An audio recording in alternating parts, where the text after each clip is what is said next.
हक़ मौजूद।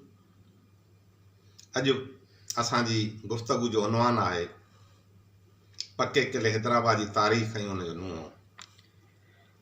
हैदराबाद शहर जो बुनियादु कॾहिं पियो ऐं हैदराबाद जूं हदूं कहिड़ियूं हुयूं, तंहिं बाबति मुख़्तलिफ़ रवायतूं आहिनि। पर एतिरो ज़ाहिर आहे त हाणोकी हैदराबाद जो बुनियादु मियां ग़ुलाम शाह कलोड़े रखियो ऐं हैदराबाद जी सुञाणप पक्को किलो बि उन ठहिरायो। किले जो कमु 1768 ईस्वीअ में शुरू थियो ऐं 1770 ईस्वीअ में पूरो थियो। पक्को किलो गंजे टकर जी हिकु शाख ते ठहियलु आहे जेको सिंधु दरिया जे उभरंदे कप ते वाक़ियो आहे।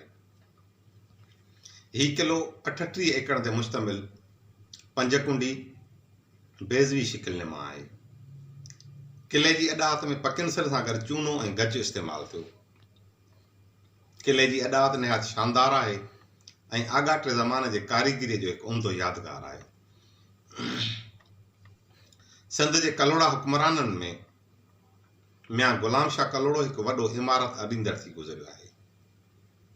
हिन 16 सालनि जे दौर हुकूमत में कई बंदर, मस्जिदूं, मुक़बरा ऐं कोट ठाहिराया।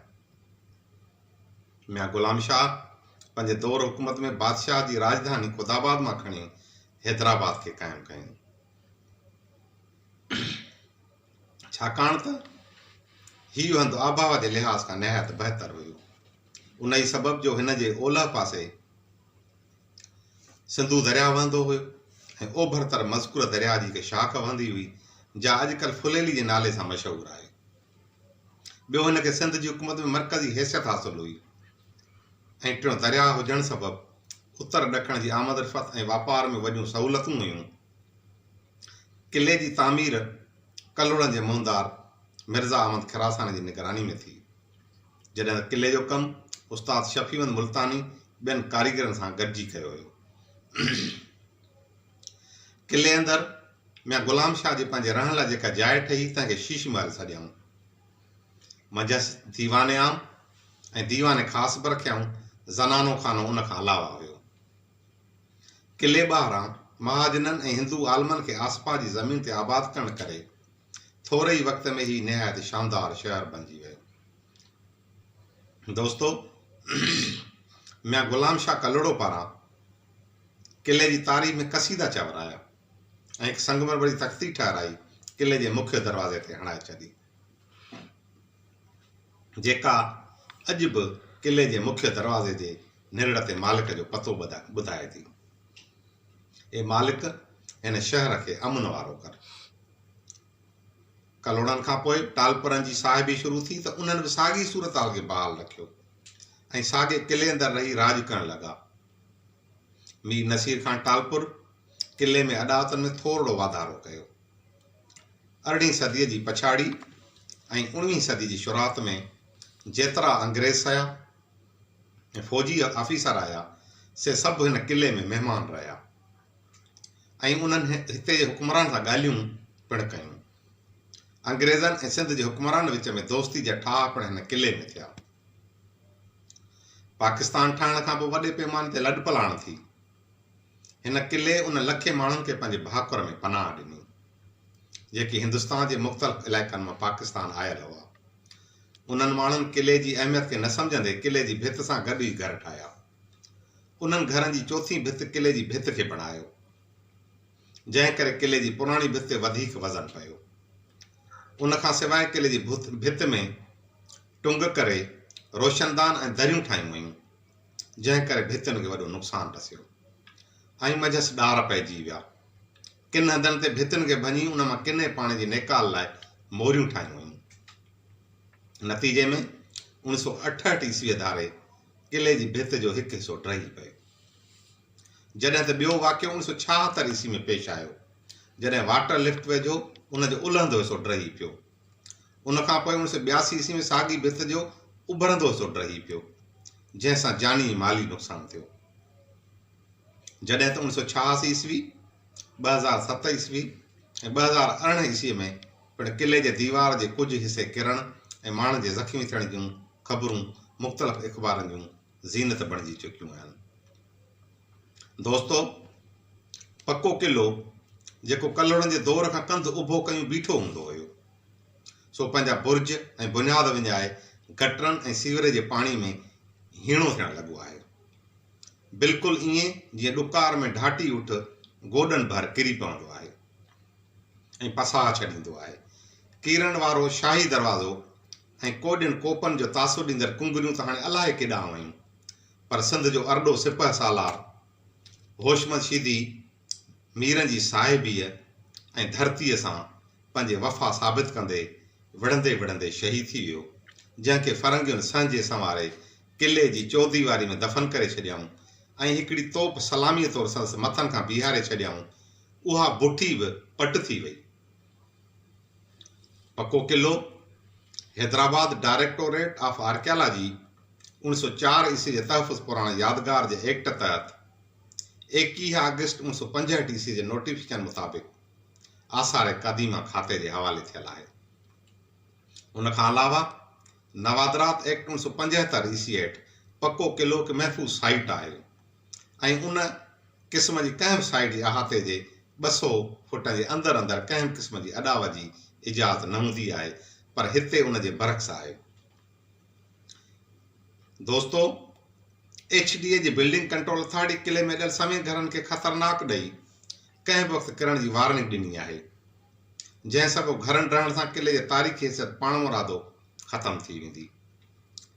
चवनि था त जॾहिं लतीफ़ा जो क़याम अमल में आयो त किले अंदरि मौजूदु आबादीअ खे उन इलाइक़े में प्लाट ॾिना विया ऐं अॾावत लाइ पैसा बि ॾिना विया, लेकिन किले वासियुनि प्लाट ऐं पैसा त ज़रूरु वरिता, लेकिन किले मां मुंतक़िल न थिया। ॿियो भेरो हैदराबाद जे अॻूणे ज़िले नाज़िम मखदूम रफ़ीक ज़मान पारां किले में उन वक़्तु मौजूदु अटिकल 260 घर ख़ाली करण लाइ रहवासियुनि खे पहिरियों लियाकत कॉलोनी ऐं बाद में कदमगाह मौला अली लॻ मेराण मरकज़ जी आछ कई ऐं उन वक़्तु मुल्क जी सदर जनरल परवेज़ मुशर्रफ पिणु पके किले जे रहवासियुनि खे मेहराण मरकज़ में फ्लैट ठाहे ॾिना 5 करोड़ रुपया ॾियण जो ऐलान कयो। मखदूम रफ़ीक जी रुख़सती खां पोइ नए मुंतख़िब थियल ज़िले नाज़िम हैदराबाद कंवर नबी जमील किले जे रहवासियुनि लाइ कोहसार स्कीम में प्लाट मंज़ूर करे ॾिना, लेकिन मौजूदा वक़्त ताईं किले में मुक़ीम रहवासी किलो ख़ाली करण लाइ तयारु न आहे। दोस्तो, ज़ाती तौर 2 दफ़ा पके किले के चङी तरह घुमी चुको आहियां। पहिरियों दफ़ो 25 जनवरी 2017 ईस्वीअ ते पंहिंजे साथी कामरेड बिलाल नागड़ सां, जॾहिं त ॿियो दफ़ो 18 जून 2019 ईस्वीअ ते दोस्त राहील अकबर सां गॾु पके किले जे अंदरे ऐं ॿाहिरें तरफ़ पहिरें पंधु चौतरफ़ विज़िट करे चुको आहियां। किलो जहिड़ी तरह अंदरां ज़बून हाली जो शिकार आहे, तहिड़ीअ तरह ॿाहिरां बि उन जी हालत रहम जोगी आहे।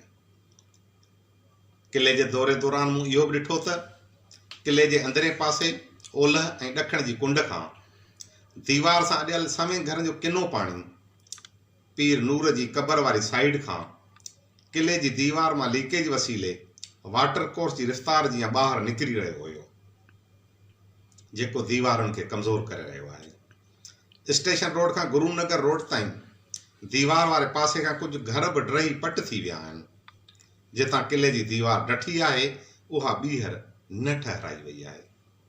12 दरी कोपा जितां वेंदड़ रस्तो हिकु ग्राउंड जहिड़े मोर्चे ते ख़तमु थिए थो, उहो बि तबाही जो शिकार आहे। उन खां अलावा दीवार सां गॾु वॾनि वॾनि वणनि बि दीवार खे काफ़ी नुक़सानु पहुचायो आहे। किले जे मुख्य दाख़िली दरवाज़े समेत दरवाज़े जे साम्हूं ॾखिण ऐं ओभर तरफ़ खां मीर हरम टालपुरान पिणु ज़बून हाली जो शिकार नज़र आहियो। दोस्तो, किले में पाणी लाइ 3 वॾियूं टांकियूं 5 लख गैलन, 3 लख गैलन ऐं 7 लख गैलन तरतीब वार आहिनि, जंहिं करे उन्हनि मां सवें गैलन पाणी सिमी ज़मीन हेठि वञे थो। अंदरि पाणी जी सतह वधण करे बि किले खे सख़्तु नुक़सानु पहुतो आहे।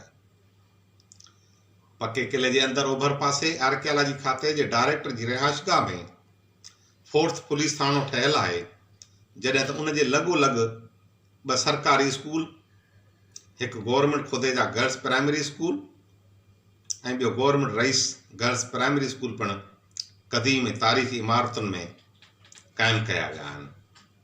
जॾहिं त मुख्य दरवाज़े जे ओलह पासे प्ले ग्राउंड ठहियलु आहे, जंहिंजी दुरुस्ताली ते अॻूणे ज़िले गवर्नमेंट पारां 5 लख रुपया ख़र्च कया विया आहिनि।